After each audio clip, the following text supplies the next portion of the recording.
Welcome back, travelers, to Legendary Lore, where today we'll be going over the Epoch Engine. Characters such as Katsumasa and Kotori are going to be our main characters for this one. Moonfolk. Yes, the Moonfolk. They're also the ones that like artifacts quite a bit. These are from the blue-white pre-con commander deck for the Neon Dynasty expansion. So the commander story. I feel like this one's going to be popular because I feel like people are going to pick up the Mech Pilot deck more. The Mech Pilot deck is definitely a lot more unique, I think, than just like a Voltron deck, essentially. Ironically enough, this is not like the actual Voltron deck. I know we can't really say Voltron anymore because there's actually a card that's Voltron now. Yeah, it's so cool. Too bad there's nothing about it, but I have some ideas about this one. I don't know if we'll have time to talk about them, but let's just jump into it, okay? I mean, just go for it. So we got Kotori. Kotori is essentially Shinji. He doesn't want to get in the Ava? Yes. So Kotori is like a really impressive pilot. They're like really smart. They're like a prodigy, all this other stuff, right? And Katsumasa is this scientist who they call him the animator. He's like renowned for his ability to create the most impressive drones and mechs, and essentially just is like an epic engineer, right? We met him before Kaito Planeswalk, right? Yes, Katsumasa was the whole deal. He was the guy that they met. He's part of our main story. Yeah, he was the one who sent that drone up and gave a drone to our main character of Kaito. Forgot Kaito's name. He's a planeswalker, and I'm looking forward to him in my decks, but that's beside the point. So basically, we have this whole deal happening, right? And Katsumasa is like, Kotori, you're just the person I needed. I have this new project, and I want you to be a part of it. And she's like, well, why me? He goes, because you're my best pilot. And she's like, I'm not your best pilot. I'm your second best pilot. Hideji's better. She's like, but Hideki lacks composure. So he'll never be great. You, however, you're perfect for this job. You're going to be fantastic. Because the pilot's speed matters little when the blasted mechs can't keep up. So he chooses her because of how well she's able to essentially bond with a mech, right? Mm-hmm. And so what we get is this like really cool like scene of her being brought into basically a giant testing area, a giant hangar.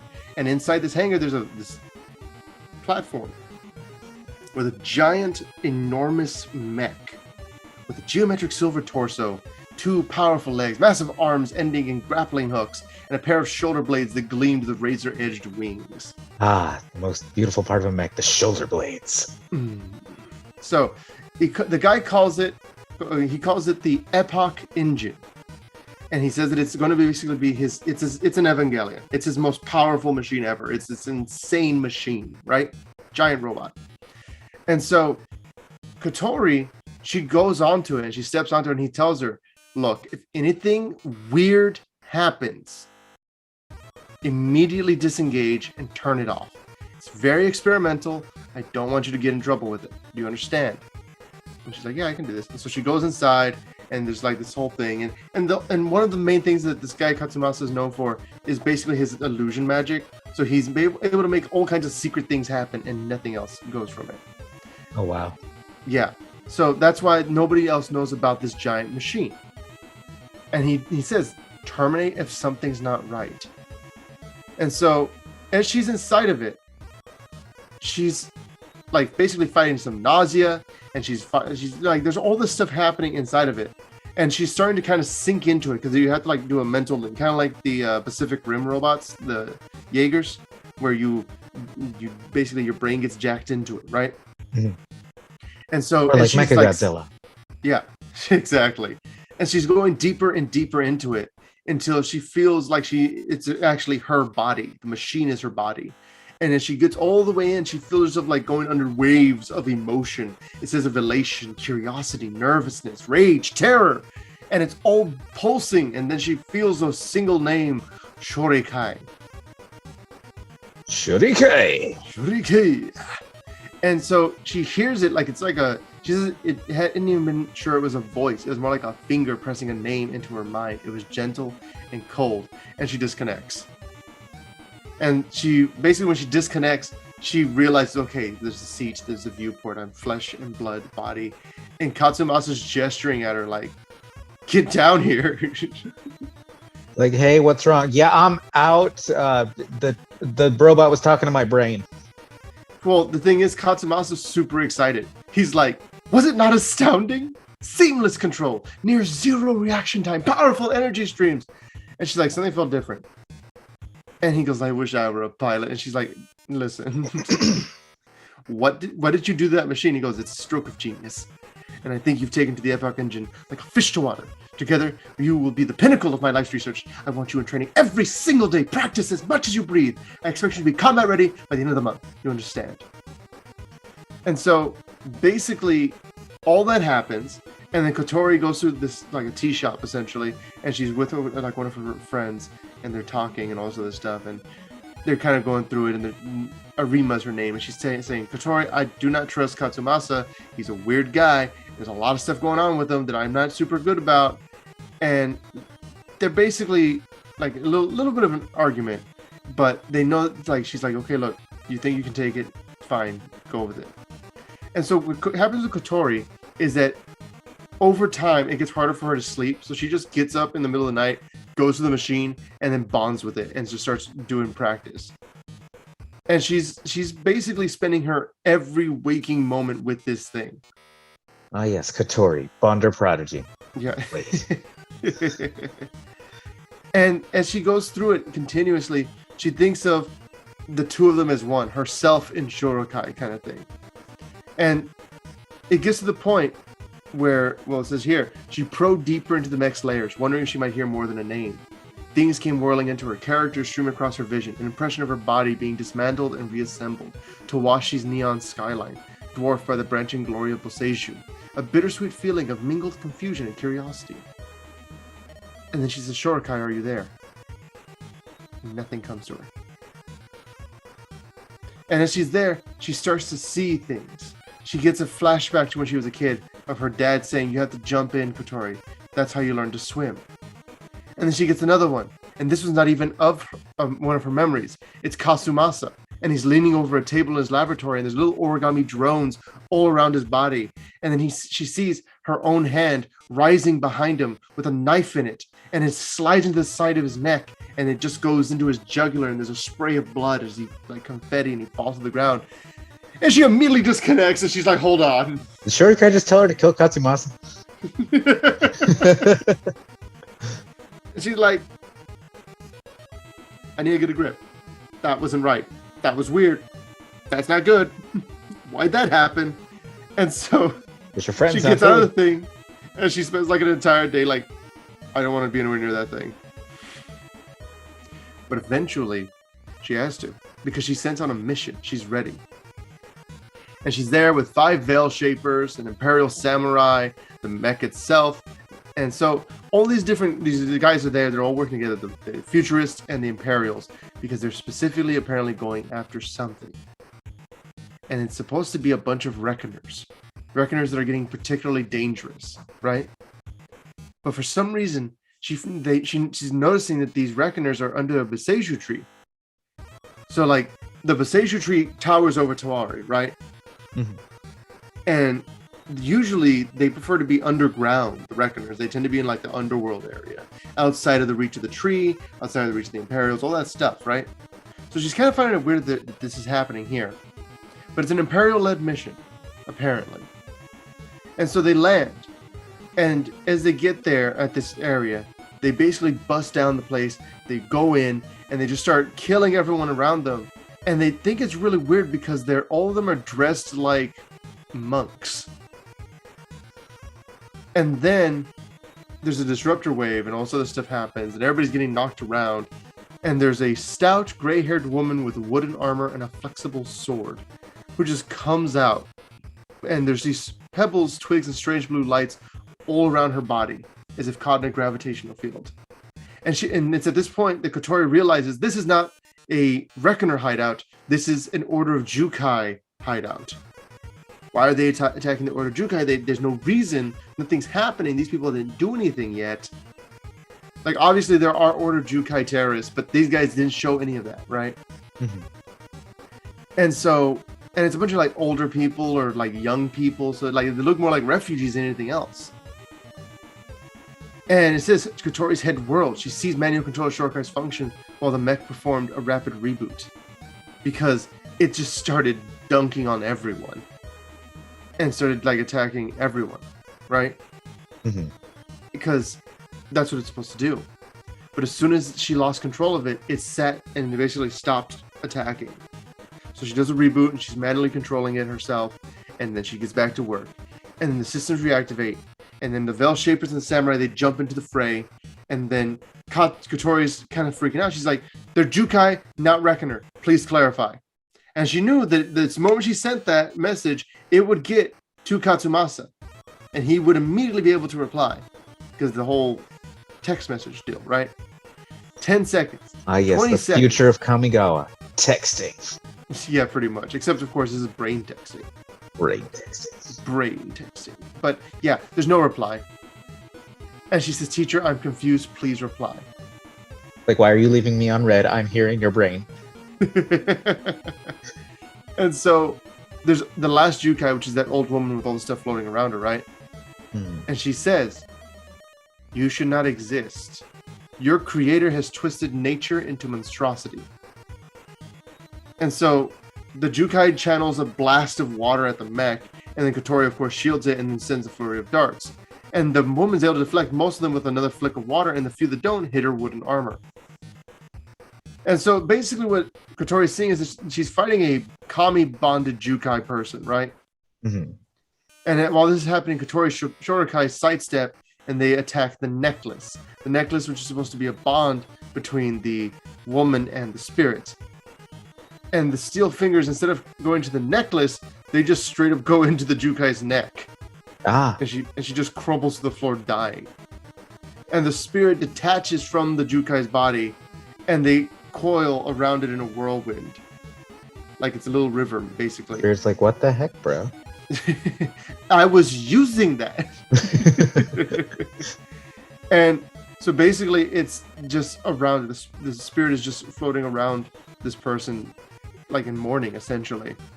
And then there's this fear that churns through Kotori, and she realizes that maybe it's not her, maybe it's Shorakai that feels this fear. And the Veil Shaper comes up and hovers over the river Kami and draws back its weapon. It's about to do it, and the Kami twitched to the side, and the blade tears into the Kami's tail, and a spray of mist comes back, and the terror grows sharper inside of Kotori, and it burns her throat and her gut, and the Shorakai lifts an arm and fires directly at the Veil Shaper, a sealed dart out of the single weak spot in his armor, just under his chin. The other Veil Shapers are like, what's going on? And everything is going crazy. And she realizes there's a Kami inside of her mech. She suspected it, but it was at that moment that she knew for sure that essentially Katsumasa had taken a Kami, shoved its spirit into the machine, and then forced somebody to bond with it the way that she's been bonding with it. And the Veil Shaper looks at her and says, Kotori. And she says, teacher. Because the mouth that was saying it was from a Veil Shaper that was basically hijacked by Katsumasa. And he says, Kotori, I believe. He goes, I don't need to remind you. It is after all repeatedly drilled into all pilots during their earliest years of training. If a mech's obedience systems are malfunctioning, it is a pilot's duty to override the synchronization and seize control. And she's thinking about that, like, there's spikes of adrenaline, cortisol affecting her connection. She's snapping, like she's just all over the place, right? And she knows that Shorakai is a Kami now. She knows she's supposed to have control of it, and that she takes control of it, she can stop it from messing everything up, and everything's going crazy, right? And he says, Kotori, you've always been rational. Don't compromise the mission. I couldn't bear to see the consequence on your career. If you do, I'll explain everything afterwards, all right? You know I wouldn't make you do anything wrong. And she realizes that she has two choices.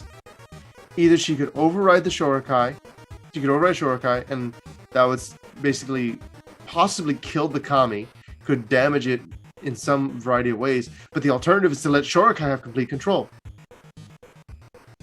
And as she's thinking about that, she's able to like kind of regain her composure, and she's able to synchronize once again. And she reaches into Shorakai, and she finds the actual Kami, and she lets go. And when she lets go, she sees this seeping dark aura, a waterfall of tangled black hair, a body built of many wordless and uneasy things, and a multitude of hollowed, eyeless faces. She sees Shorakai. In addition, she sees Shorakai as it exists in this form, pinioned with metal spikes and glowing threads that bind the Kami to the machine in 1,000 different ways. Basically, this Kami has no way of escaping what it's in. And she can hear Katsumasa screaming at her. like, what are you doing? And then Shorakai just slams the Veil Shaper's head into the wall, and the implant, of course, is crushed, meaning that now they no longer have to worry about listening to Katsumasa. But even now, Kotori realizes that with the Kami in control, the mech is even more powerful than it had been under her guidance. Like, it's almost double the power. And it was able to do things itself. And even now, as she just bursted through the walls, she didn't feel anything like happen. It felt as though actually the Shorakai was warping the walls and bending the floors. The rest of the Veil Shapers are trying to stop it, and they're just all getting dunked on. All of them. It's just tearing apart everyone. The room is getting destroyed. So at this point, Kotori's conscience is more just like, wow, this thing can do amazing things, as opposed to, oh, we're killing all these Yuka. Yeah, exactly. And it says that as this is all happening, this rift opens up. Basically, like you know how there's the merge gates? One just opens where they are. An unstable melding between the Utsushio and the Kakuryu, as we talked about in the first whole batch. Those are the two different names of the worlds, right? Mm-hmm. And she sees it, and she's like, Shorakai, what did you do? And he goes, it was not my doing, perhaps an after effect. And she realizes that everything about it is just this, it's like this monster. And she settles back into the machine's framework, and she notices they're synchronized much more simply. And as they're there, she goes, well, what now? And the robot says, take her own path. Because they had pretty much two choices. Either she could take him back and definitely get the whole thing destroyed and repurposed and all this other stuff, but then she'd still have her, who she is. She'd probably have a better reputation, but she'd be able to come back from it. Or she could leave with the Kami, and they could start their own life. And that's what they did. It says the union of their wills, mortal and Kami, felt as effortless as water flowing downstream. And she says, I agree. Clouds of blood and dust whirled around Kotori Shorakai as they stepped past the warped merge. The wooden door crumbled at their touch, and outside the first pale streaks of dawn were edging through both Seiju's massive canopy. But perpetual shadows lay beneath the great tree roots.